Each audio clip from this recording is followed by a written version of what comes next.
Hello दोस्तों, स्वागत है आपका सिंकोर एजुकेशन के यूट्यूब चैनल पर। मेरा नाम है योगेंद्र और आज हम पढ़ रहे हैं चैप्टर नंबर 8 क्वाड्रिलेटरल के बारे में। तो सबसे पहले हमें पता होना चाहिए कि क्वाड्रिलेटरल है क्या। तो इसमें हम पढ़ेंगे क्वाड्रिलेटरल के बारे में, फिर हम पढ़ेंगे रोम्बस के बारे में, फिर हम पढ़ेंगे रेक्टेंगल के बारे में, फिर हम पढ़ेंगे पैरेललोग्राम के बारे में। तो आइए दोस्तों इस चैप्टर की हम शुरुआत करते हैं। तो सबसे पहले हम पढ़ते हैं क्वाड्रिलेटरल है क्या। कोई भी आप लोगों से पूछ सकता है या फिर आपको पता होना चाहिए क्वाड्रिलेटरल है क्या। तो सबसे पहले इसकी डेफिनेशन देखते हैं। Any close polygon with 4 side, जिसमें 4 साइड हो, 4 एंगल हो और 4 वर्टेक्स हो, वह क्वाड्रिलेटरल है। इट कुड बी रेगुलर और इरेगुलर। तो देखिए इसका डायग्राम कैसे बनता है। इसको नाम दे सकते हो आप ए, बी, सी और डी। अब डेफिनेशन देखिए एक बार फिर से, जिसमें 4 साइड हो, 4 साइड है डायग्राम में। फिर दोबारा देखिए 4 एंगल है, 4 एंगल भी दिए हुए हैं हमारे पास और 4 वर्टेक्स भी हैं। ये हमारे पास क्या है, एक क्वाड्रिलेटरल है। तो आइए इसके बाद हम पढ़ते हैं पैरेललोग्राम के बारे में। अब सबसे पहले आपको पता होना चाहिए पैरेललोग्राम है क्या और उसकी प्रॉपर्टीज क्या क्या होती हैं। तो सबसे पहले देखिए both pair of opposite sides, यानी both pair of opposite side यानी विपरीत sides are parallel and equal, यानी पैरेलल भी होती हैं और इक्वल भी होती हैं। देखिए ए डी पैरेलल है, डायग्राम में देखिए ए डी पैरेलल है किसके, बी सी के। ये लिखा हुआ ए डी पैरेलल है किसके, बी सी के। और ए बी पैरेलल है किसके, डी सी के। ये वाला दोनों साइड आपस में पैरेलल भी होंगे और इक्वल भी होंगी। तो आप लोग इक्वल को कैसे लिख सकते हो, ए डी इक्वल होगी किसके, बताइए आप लोग मुझे। इसके अपोजिट साइड क्या होगी, बी सी। फिर A B parallel, A B equal होगी किसके, सी डी के। तो हमने सबसे पहले पता किया कि ये पैरेलल भी होती हैं और इक्वल भी होती हैं। अब एंगल के बारे में भी एक प्रॉपर्टी है हमारे पास कि एंगल बी इक्वल है किसके, एंगल डी के अपोजिट साइड। ये लिखा हुआ हमारे पास। दूसरी एंगल ए वाला इक्वल है इसके, सी के। ये वाले भी इक्वल है इसके। अब सबसे पहले पैरेललोग्राम के बारे में हमने क्या पढ़ा, इसकी अपोजिट साइड्स आर पैरेलल होती हैं, पैरेलल होती हैं। फिर हमने पढ़ा ये अपोजिट साइड्स इक्वल भी होती हैं। फिर इसके एंगल अपोजिट एंगल्स भी इक्वल होते हैं। ये हमने पढ़ा पैरेललोग्राम के बारे में। इसका आप एक बार स्क्रीनशॉट भी ले सकते हैं दोस्तों पैरेललोग्राम का। अब हम आगे बढ़ते हैं। अब हम पढ़ते हैं हमारे पास रेक्टेंगल के बारे में। तो सबसे पहले रेक्टेंगल की प्रॉपर्टीज पढ़ने से पहले पैरेललोग्राम पढ़ा दिया मैंने आपको, क्वाड्रिलेटरल पढ़ा दिया। अब हम पढ़ते हैं रेक्टेंगल। सबसे पहले प्रॉपर्टी हमारे पास क्या दी हुई है, both the pair of opposite sides is parallel. इसके देखो ए बी पैरेलल है डी सी के और ए डी पैरेलल है किसके, बी सी के। यहां लिख सकते हो आप लोग ए बी पैरेलल है किसके, डी सी के। और कौन सी साइड, ए डी पैरेलल है किसके, बी सी के। ए डी पैरेलल है किसके, बी सी के।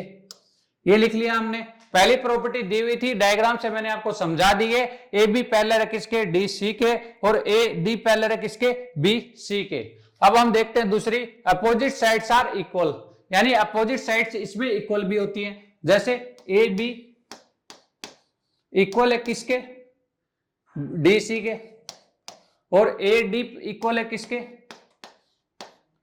ए डी किसके इक्वल है, बी सी के। ये दोनों पहली प्रॉपर्टी थी हमारे पास। इसकी साइड पैरेलल होती हैं और इक्वल भी होती हैं। ये पैरेललोग्राम में भी थी। और पैरेललोग्राम में हमारे पास क्या था, पैरेललोग्राम में हमारे पास अपोजिट एंगल इक्वल होते थे। लेकिन इसमें क्या है, रेक्टेंगल में हमारे पास क्या है, इसका प्रत्येक एंगल 90 डिग्री होते हैं। ये इसकी तीसरी प्रॉपर्टी है। देखिए all the 4 angles are 90 degree, यानी प्रत्येक एंगल 90 डिग्री का होगा। ये मेन प्रॉपर्टी है हमारी। इसका है मान 90 डिग्री, हर एंगल का मान हमारे पास 90 डिग्री होगा। अब देखिए ये वाले एंगल का मान भी 90 डिग्री होगा और इसका मान भी हमारे पास 90 और इसका मान भी हमारे पास 90 डिग्री होगा। तो इसका आप लोग एक बार स्क्रीनशॉट ले लो ताकि मैं फिर से समझा दूं। पहली प्रॉपर्टी हमारे पास है अपोजिट साइड्स आर पैरेलल, दूसरी हमारे पास है अपोजिट साइड्स आर इक्वल और all the 4 angles are 90 degree. उम्मीद है दोस्तों यहां तक आप लोगों को समझ आ गया होगा।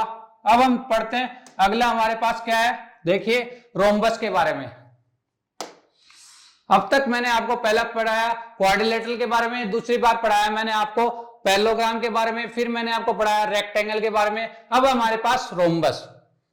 रोम्बस देखिए all four sides are equal, यानी सारी साइड इसमें इक्वल होती हैं। अब देखो ए डी इक्वल है किसके, डीसी के, और बीसी इक्वल है किसके, ए बी के। आइए मैं आप लोगों को डायग्राम में भी समझा दिया और एक बार यहां समझा देता हूं।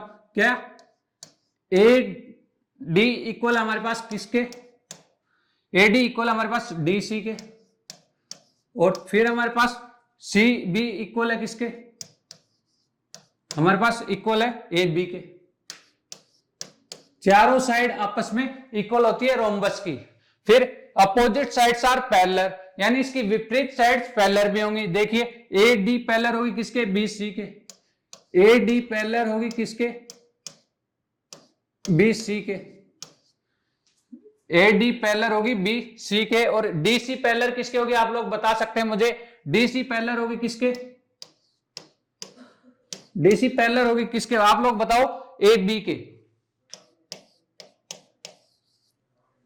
अब हमारे पास तीसरी क्या आती है, अपोजिट एंगल्स आर इक्वल, यानी अपोजिट एंगल होंगे वो इक्वल होंगे। अब पैरेललोग्राम में भी यही प्रॉपर्टी थी, हमारे पास अपोजिट एंगल्स आर इक्वल, यानी ये वाला एंगल इसके इक्वल होगा बी के, और ये वाला ए वाला एंगल इक्वल होगा किसके, सी के। ये थी हमारी तीसरी प्रॉपर्टी। फिर हम पढ़ते हैं diagonals intersect each other at the centre at 90 degree, यानी डायगोनल्स जहां मिलते हैं वहां कितने डिग्री का एंगल बनता है, 90 डिग्री का। ये वाली मेन प्रॉपर्टी है आपकी, आप लोग इसको ध्यान में रख सकते हैं। यानी यहाँ पे कितने डिग्री का एंगल बनेगा, 90 का, यहाँ पे भी 90, यहाँ पे भी 90, और यहाँ पे भी 90। आप लोग एक बार इसका स्क्रीनशॉट ले लीजिए।